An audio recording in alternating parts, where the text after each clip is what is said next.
এতে দুটো দিক রয়েছে। আমি উত্তেজনা শব্দটি ব্যবহার করব না, বরঞ্চ বলবো যে ডিবেট বলবো।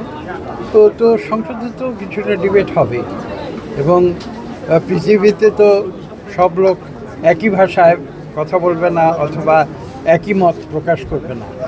আসলে দেখুন, একদলীয় বাকশালের সঙ্গে গণতন্ত্রের এটাই কিন্তু প্রভেদ। বিরোধী দলকে কথা বলতে দিতে হবে, তাদের মত প্রকাশের স্বাধীনতা দিতে হবে। একটি জিনিস খেয়াল রাখতে হবে, আমরা যখন কথা বলি সেটা যেন বাস্তবধর্মী কথা হয় এবং যুক্তিতর্ক দিয়ে কথা হয় সংসদে, সেটাই হচ্ছে গুরুত্বপূর্ণ। আবেগ দিয়ে শুধু কথা বললে সেটা সংসদের ভাষা হয়তো সঠিকভাবে প্রতিফলিত করবে।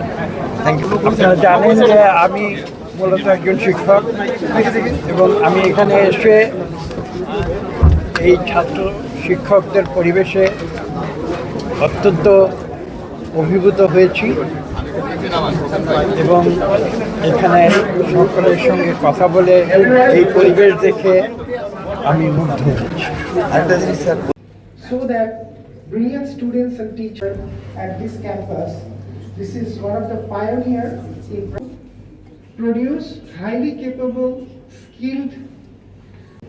What are the qualities of 5-star doctors? You will be caring 130 students in our 27 batch sector.